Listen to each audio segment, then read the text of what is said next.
This is not one of those stories where you can just shrug and say accidents happen, because sometimes they do. Sometimes the weather changes, sometimes equipment fails, sometimes somebody makes one bad decision and people die. But this case out of Lodi, California feels bigger than that. And the more details that come out, the more it starts looking less like an isolated tragedy and more like a symptom of a trucking industry that's been racing toward the bottom for years. On May 19th, 2026, traffic on northbound Highway 99 near Harney Lane in Lodi, California, had slowed or stopped. According to investigators, a Freightliner Cascadia driven by 24-year-old Manvir Singh failed to stop and slammed into traffic ahead of him. The crash triggered a chain reaction involving multiple vehicles. Two young men inside a Kia Forte, ages 16 and 20, were killed. Several other people were injured, some seriously. Now, normally when you hear about a rear-end crash involving a semi-truck, your brain immediately starts going through the standard possibilities: brake failure, mechanical issue, distracted driving, fatigue, medical emergency, weather, something. But prosecutors say investigators found no skid marks, no indication the truck attempted to brake before impact, and that immediately raises serious questions. Because when you drive a commercial vehicle for a living, especially a fully loaded semi-truck, you learn to constantly read traffic ahead of you. You're supposed to be scanning, planning, watching brake lights, managing space, managing speed. An 80,000-pound vehicle is not forgiving, and when traffic suddenly slows, every second matters. Now here's where the story gets even worse. Authorities say Singh allegedly fled the scene on foot after the crash. Prosecutors claim he attempted to leave after hearing screams from the victims. Reports even state he allegedly tried ordering an Uber afterward. If true, that completely changes the emotional weight of this story for a lot of people. Because now we're not just talking about a tragic crash. We're talking about a fatal crash followed by an alleged attempt to escape responsibility. And that's where public sympathy usually evaporates instantly. Now, legally speaking, Singh has been charged with multiple offenses, including vehicular manslaughter with gross negligence and hit and run involving death or injury. And that phrase, gross negligence, matters, because not every fatal accident becomes criminal. Gross negligence usually means prosecutors believe the conduct went far beyond a simple mistake. Now here's where this story explodes politically. According to DHS statements cited by multiple outlets, Singh allegedly entered the United States illegally through Arizona in 2023 and was later released pending immigration proceedings. And this is where I'm going to say something that some people are going to immediately get angry about. I do not care what race somebody is. I do not care if they are Indian, Mexican, Canadian, Ukrainian, British, or the whitest dude from Norway imaginable. This is not a racial argument. This is a public safety argument. Operating a commercial motor vehicle is not a human right. It is a regulated privilege involving massive responsibility because mistakes kill people. And I do not believe people who are unlawfully present in the United States, or whose immigration status is unresolved, should be operating commercial vehicles across the country, especially interstate commercial vehicles, especially vehicles weighing tens of thousands of pounds. And before people start screaming that this is anti-immigrant, let me make something crystal clear.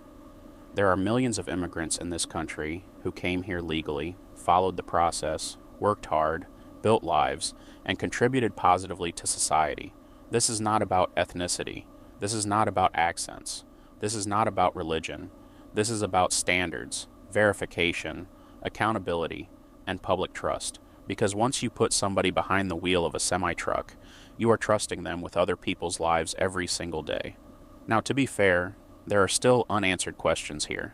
We still don't publicly know whether distraction was involved, whether fatigue played a role, whether there was a medical issue, whether there were mechanical failures, what the ELD data shows, or what investigators ultimately conclude. And I think it's important to be fair about that. But here's what frustrates so many truck drivers right now. This industry has been deteriorating for years. Veteran drivers have watched standards drop, CDL mills explode, training quality collapse, fly-by-night carriers multiply, shell companies reappear after shutdowns, and enforcement become reactive instead of preventative. And that's why the FreightWaves investigation into this crash matters so much. Because they're not just investigating one driver, They're investigating what appears to be a cluster of carriers tied together through shared addresses, VIN histories, officers, and operating authorities. That matters.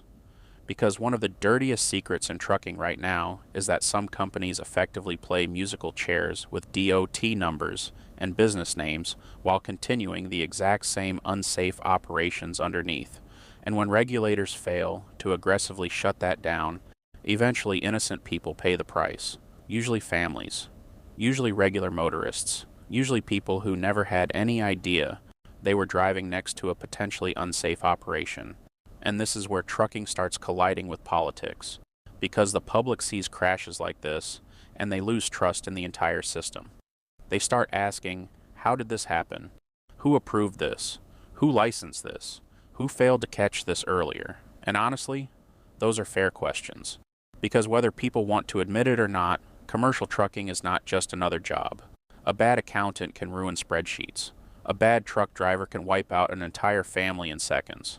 That's reality, and I'm tired of pretending every concern about declining standards is somehow hateful or irrational, because drivers have been warning about this for years. We've watched the race to the bottom happen in real time. Cheaper freight, less training, more pressure, more shortcuts, more inexperienced drivers being pushed through the system, because the machine always wants cheaper labor and more capacity, until eventually something catastrophic happens. And then everybody suddenly acts shocked. Now, I also want to address something else before people twist this conversation into something it isn't. I am not saying every immigrant driver is unsafe. That would be stupid. There are immigrant drivers out there who are fantastic drivers. Some are more professional than American-born drivers. That's true. But the issue is not nationality. The issue is whether standards are being enforced consistently and honestly. And if states or agencies are creating loopholes that allow people without proper legal status or proper vetting to gain access to interstate commercial operation, then yes, that is absolutely a legitimate public safety concern, especially when we're talking about vehicles capable of killing multiple people in a single mistake. And unfortunately, this isn't even the first major controversy involving migrant or undocumented commercial drivers in recent years. A lot of people remember the Florida crash where a semi-truck allegedly attempted an illegal U-turn and a passenger van went underneath the trailer, killing multiple people. Again, massive questions about licensing, training, and enforcement followed afterward. And people are getting tired of hearing the same excuses after bodies are already on the pavement. At some point, the country has to decide whether commercial licensing standards actually matter, or whether they're just paperwork we rubber stamp until somebody dies. Because every time one of these catastrophic crashes happens, it damages trust in the trucking industry itself. And for drivers who actually take this profession seriously, that's infuriating. Most truck drivers are not reckless lunatics. Most are trying to work, survive, provide for their families, and get home safely. But the industry's reputation gets destroyed by the worst operators, the worst carriers, and the weakest standards. And regular people don't separate those things. To them, it's just, another semi-truck killed somebody. And honestly, that should piss off every professional driver in America. Because every time regulators fail, every time standards slip, every time unsafe operations stay on the road, the public pays for it in blood. And 2 families in California are now burying young men because of it. That's the part people shouldn't forget once the political screaming starts.